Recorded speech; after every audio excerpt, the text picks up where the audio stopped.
சமகால விந்தை செய்திகள்.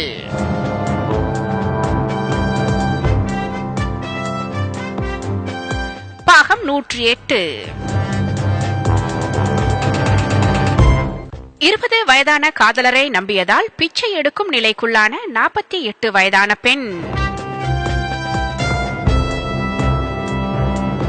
20 வயதான காதலரை நம்பி தனது குடும்பத்தினரை பிரிந்த பிரித்தானிய பெண் ஒருவர் ஆப்பிரிக்க நாடான டுனிஷியாவில் பிச்சை எடுக்கும் நிலைக்கு தள்ளப்பட்டுள்ளதாக கூறுகிறார். 20 வயதான காதலரை நம்பி தனது குடும்பத்தினரை பிரிந்த பிரித்தானிய பெண் ஒருவர் ஆப்பிரிக்க நாடான டுனிஷியாவில் பிச்சை எடுக்கும் நிலைக்கு தள்ளப்பட்டுள்ளதாக கூறுகிறார். 48 வயதான செலினா ஹிங்சன் எனும் இப்பெண்ணுக்கு பிரிட்டனில் கடையொன்றில் பணியாற்றிய டுனிஷிய இளைஞர் ஒருவர் பேஸ்புக் மூலம் அறிமுகமானார். அந்த இளைஞர் 20 வயதானவர். எனினும் இவ்விருவரும் காதலிக்க தொடங்கினர். அந்த இளைஞரை திருமணம் செய்து கொள்வதற்காக குடும்பத்தினரின் எதிர்ப்பையும் மீறி டுனிஷியாவுக்கு சென்றார் செலினா ஹிங்சன். டுனிஷியாவில் திருமணம் செய்து கொண்டு இருவரும் மீண்டும் பிரிட்டனுக்கு திரும்புவதாக திட்டமிட்டிருந்தனர். இத்திருமணத்தின் மூலம் தனக்கு பிரித்தானிய விசா கிடைக்கும் என அந்த இளைஞர் நம்பியிருந்தார். ஆனால் ஆங்கில மொழி சோதனையில் சித்தி பெற தவறிய அந்த இளைஞருக்கு பிரித்தானிய விசா மறுக்கப்பட்டது. அதனால் செலீனாவை இந்த இளைஞர் கைவிட்டார். அதன்பின் தன்னிடம் பணம் எதுவும் இல்லாத நிலையில் 2 வருட காலம் டுனிஷிய வீதிகளில் பிச்சை எடுக்கும் நிலைக்கு தள்ளப்பட்டாராம். இறுதியில் டுனிஷிய அரசாங்கத்தினால் செலீனா நாடு கடத்தப்பட்டதால் அவர் பிரிட்டனுக்கு திரும்ப முடிந்தது. ஆஹா, 48க்கும் 20க்கும் இப்படி ஒரு காதலா? பேஸ்புக் இப்படியான சீரழிவுகளையும் செய்து விடுகிறது. 20 வயது இளைஞன் விசாவுக்காக தூதுவிட்டான். பிரித்தானிய பெண் அவன் பசப்பு வார்த்தைகளில் மயங்கிவிட்டார் போல. தன்னிலை அறிந்து தன் வயது உணர்ந்து ஒருமுறை நிதானமாக சிந்தித்து செயற்பட்டிருந்தால் அந்த பெண்ணுக்கு பிச்சை எடுத்து நிற்கதியாகின்ற அளவுக்கு நிலைமை மோசமாகி இருக்காது. இல்லாத காதலையும் விசாவுக்காக வரவழைத்துக் கொள்ளும் நிலைப்பாடு இப்போது நிலவி வருவதால் கொஞ்சம் எச்சரிக்கையும் நிதானமும் தேவைதான். காருக்குள் அடுப்பு பொருத்தி கொண்ட பெண். சீனாவை சேர்ந்த பெண்ணொருவர் குளிரிலிருந்து தன்னை பாதுகாத்துக் கொள்வதற்காக காருக்குள் அடுப்பொன்றை பொருத்தியுள்ளார். இந்த அடுப்பின் மூலம் தனக்கு தேவையான உணவுகளையும் அவர் சமைத்துக் கொள்கிறார். 54 வயதான லீ சியூபெங் எனும் இப்பெண் தனது காரில் இருந்தவாறு உறைதல் எதிர்ப்பு திரவங்களை விற்பனை செய்து வருபவர். தற்போது சீனாவின் பல பகுதிகளில் கடும் குளிரான காலநிலை நிலவுவதால் வியாபார நடவடிக்கைக்கு பாதிப்பு ஏற்படாமல் இருப்பதற்காக தனது காரின் சாரதி ஆசனத்துக்கு அருகில் அடுப்பொன்றை பொருத்தியுள்ளார் இப்பெண். இதிலிருந்து புகை வெளியேறுவதற்காக புகை போக்கி ஒன்றும் உருவாக்கப்பட்டுள்ளது. இந்த அடுப்பை பொருத்துவதற்கு தனது கணவர் உதவி செய்ததாக லீ சியூபிங் கூறுகிறார். இந்த அடுப்பின் மூலம் காற்று சீராக்கியை இயக்காமலேயே தன்னை குளிரிலிருந்து பாதுகாத்துக் கொள்வதுடன் தனக்கு தேவையான உணவு மற்றும் தேநீரையும் அவர் தயாரித்துக் கொள்கிறார்.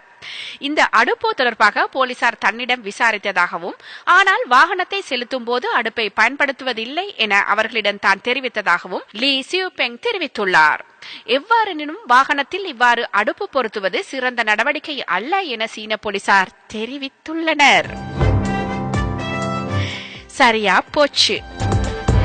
வாகனத்துக்குள் அடுப்பையும் பொருத்தியாச்சு. இன்னும் என்ன பண்ண போகிறார்களோ? ஒரு சமையலறை சவாரி செய்கிறது போல இருக்கிறது. அடுப்பையும் வைத்துக்கொண்டு அதற்கு பக்கத்தில் உட்கார்ந்திருக்கும் பெண் எரிதலுக்குள் ஆட்படாமல் இருந்தால் சரிதான். இது எப்படி? பெட்ரோலுக்கு பக்கத்தில் அடுப்பு. இந்த நுட்பம் எப்படி என்றுதான் புரியவில்லை. புகைக்கூண்டுக்குள் நிர்வாணமாக சிக்கிக் கொண்ட பெண் தீயணைப்பு படையினரால் மீட்பு. தன்னிடமிருந்து பிரிந்து சென்ற கணவரின் வீட்டிற்குள் நுழைவதற்காக புகைக்கூண்டு வழியாக நிர்வாணமாக இறங்கிய பெண்ணொருவர் அப்புகைக்கூண்டுக்குள் சிக்கிக் கொண்ட பின் தீயணைப்பு படையினரால் காப்பாற்றப்பட்ட சம்பவம் அமெரிக்காவில் இடம்பெற்றுள்ளது.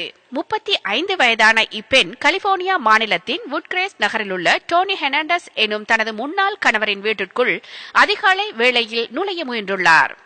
கதவு பூட்டி இருந்ததால் மாடியில் ஏறி புகைக்கூண்டு வழியாக இறங்குவதற்கு அப்பெண் தீர்மானித்துள்ளார். தனது ஆடைகளுடன் நுழைந்தால் புகைக்கூண்டுக்குள் இறுகிக் கொள்ள நேரிடும் என கருதிய அப்பெண் நிர்வாணமாக புகைக்கூண்டுக்குள் நுழைந்துள்ளார். ஆனால் அப்போதும் சில அடிகளுக்கு மேல் அவரால் இறங்க முடியவில்லை. இது தொடர்பாக டோனி ஹெர்னாண்டஸ் கூறுகையில், அதிகாலையில் எனது மனைவியின் கூக்குரல் கேட்டது. அவரை தேடி பார்த்த போது காணவில்லை. எங்கே இருக்கிறாய் என கேட்டபோது தான் புகைக்கூண்டுக்குள் இருப்பதாக கூறினார். புகைக்கூண்டின் மேற்பகுதி கூடாக அவரை வெளியே தூக்கி எடுப்பதற்கு முயன்றேன்.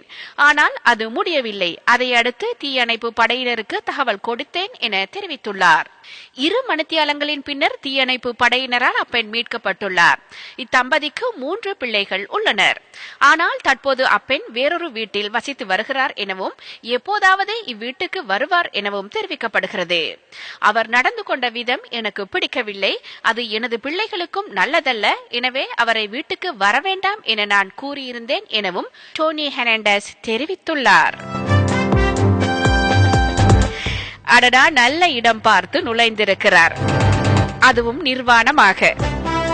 குறுக்கு வழி தேடியதால் புகை கூண்டிற்குள் சிக்கப்பட்டிருக்கிறார். எதற்கு இந்த அவஸ்தை? கதவை தட்டி உள்ளே போவது ஒருவேளை இவருக்கு கௌரவ குறைச்சலாக இருந்திருக்குமோ? ஆனாலும் இவருக்கு தைரியம்தான். எனது சத்திர சிகிச்சை எப்படி நடக்கிறது? மூளை சத்திர சிகிச்சையின் போது விழித்தெழுந்து கேள்வி கேட்ட யுவதி. மூளை சத்திர சிகிச்சைக்குள்ளான யுவதியொருவர் சத்திர சிகிச்சைக்கு மத்தியில் விழித்தெழுந்து அச்சத்திர சிகிச்சை எப்படி நடக்கிறது என மருத்துவர்களிடம் கேட்ட சம்பவம் போலந்தில் அண்மையில் இடம்பெற்றுள்ளது. 19 வயதான ஈகா ஜெசிகா எனும் யுவதியே இவ்வாறு மூளை சத்திர சிகிச்சைக்கு மத்தியில் விழித்தெழுந்து மருத்துவர்களை கடும் அதிர்ச்சிக்குள்ளாக்கியுள்ளார். இந்த யுவதிக்கு மூளையில் புற்றுநோய் கட்டியொன்று இருந்ததால் அவரை குணப்படுத்த சத்திர சிகிச்சை செய்வதற்கு மருத்துவர்கள் தீர்மானித்திருந்தனர். போலந்தின் கட்டோவிஸ் நகரிலுள்ள வைத்தியசாலையில் அண்மையில் ஜெசிகாவுக்கு சத்திர சிகிச்சை செய்யப்பட்டது. அவரின் தலையின் மேல்பாகத்தை பிளந்து மூளையில் உள்ள புற்றுநோய் திசுக்களை மருத்துவர்கள் அகற்றிக் கொண்டிருந்தனர். அவ்வேளையில் திடீரென எழுந்த ஜெசிகா மருத்துவர்களை பார்த்து தனது சத்திர சிகிச்சை எப்படி போகிறது என்று கேட்டுள்ளார். அவர் எழுந்த சமயத்தில் அவருடைய தலை பிளக்கப்பட்டு மூளை வெளியே தெரிந்து கொண்டிருந்தது என்பது குறிப்பிடத்தக்கது. இவ்வாறான தருணத்தில் அந்த யுவதிக்கு உணர்வு திரும்பி அவர் பேச ஆரம்பித்ததை கேட்டு மருத்துவர்கள் அதிர்ச்சி அடைந்தனர். பின்னர் அந்த பெண்ணுக்கு மீண்டும் மயக்க மருந்து கொடுத்து சத்திர சிகிச்சையை முடித்தனர். இச்சம்பவம் குறித்து மேற்படி வைத்தியசாலை மருத்துவர்கள் விசாரணையை ஆரம்பித்துள்ளதாக தெரிவிக்கப்பட்டுள்ளது. அவருக்கு முறையாக மயக்க மருந்து கொடுக்கப்பட்டதா என்பது குறித்தும் விசாரிக்கப்படுகின்றது.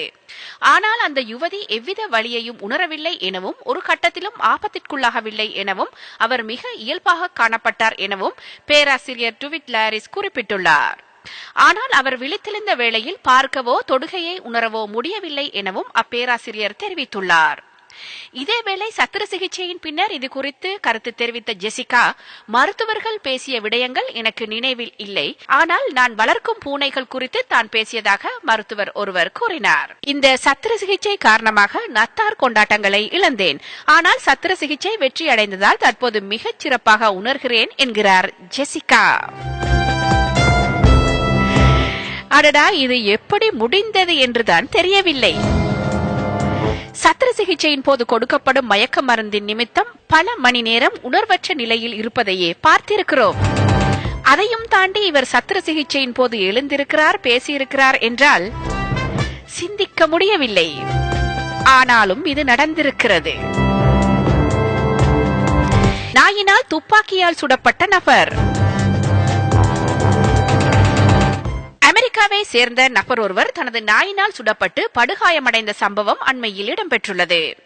46 வயதான ரிச்சர்ட் பிப்ஸ் என்பவர் தனது வாகனம் ஒன்றில் தோட்டா நிரப்பப்பட்ட 300 வின்செஸ்டர் மேக்னம் ரக துப்பாக்கியை வைத்திருந்தார். வாகனத்தில் இருந்த அவரின் நாய் இத்துப்பாக்கியின் மீது காலை வைத்த போது துப்பாக்கி விசை அழுத்தப்பட்டு ரிச்சர்ட் பிப்ஸின் மீது தோட்டா பாய்ந்தது.